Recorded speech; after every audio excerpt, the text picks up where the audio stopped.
โอเคบินออกไปเด้อ sorry เด้อที่เอาเข้ามาเนาะเอาคือว่าไปใช่นะบินก็ไปส่วนโลกข้างนอกธรรมชาติของเจ้าเนาะไปอยู่นำต้นมอกต้นไม้คุณ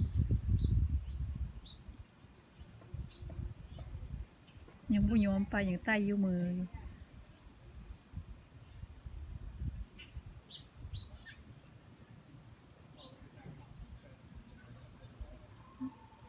ที่ใต้ไปใส่ป่ะนี่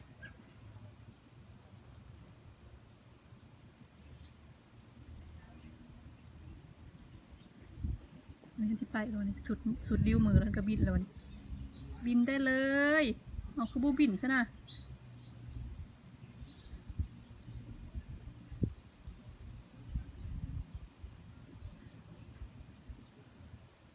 บิน fly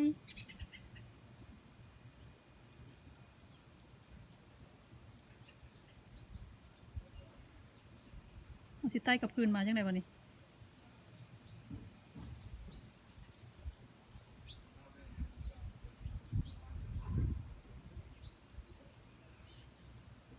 หมูหูหางไป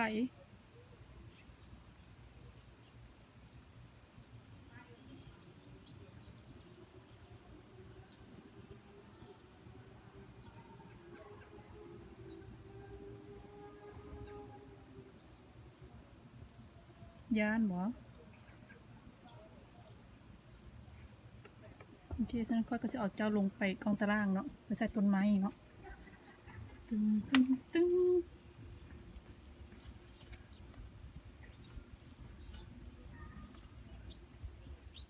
โอเคใกล้ละโอเค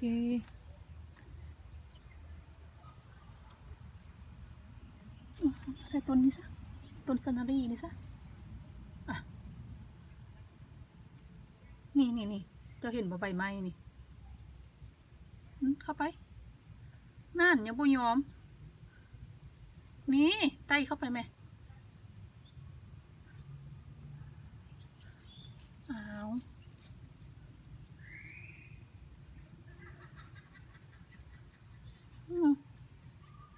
โอเคเอาขี้เสมอซ้ำ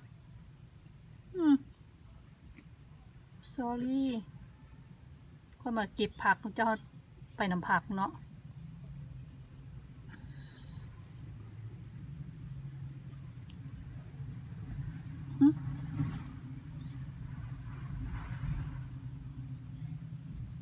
ไปละแมลงเต่าห้องบายบาย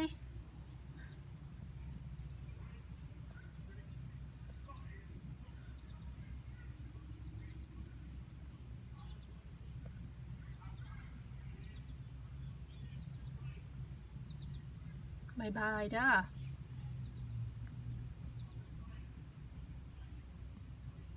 โอเคขอบใจเด้อมูคู่มาทุกคนที่มาให้กำลังใจป้าเนาะถ้าชอบคลิปนี้ก็ขอให้กดไลค์เนาะถ้าใช่ก็ขอให้กดติดตามเด้อเพื่อให้ป้ามีกำลังใจเนาะเฮ็ดคลิปต่อไปเนาะโอเคพบกันใหม่ในคลิปหน้าโชคดีมาทุกคนเด้อมูคู่มาทุกคนบายไอเต่าห้องแมลงเต่าห้องบายอยู่ปลอดภัยเด้อเจ้าก็ได้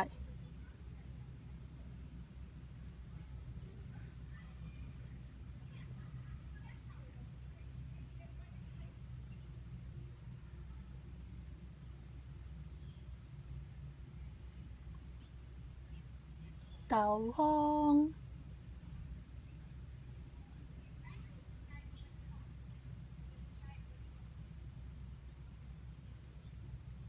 เข้าป่าไปแล้วมันเนี่ย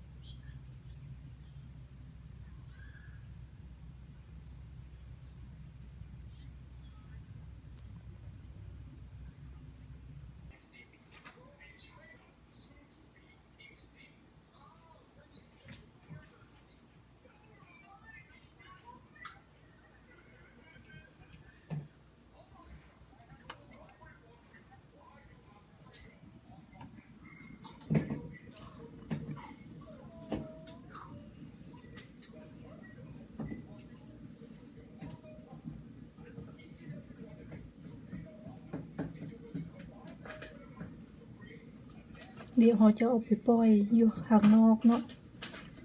ลงไปเก็บผักแล้วติดผักมานำติดมานำผักแมลงเต่าพอง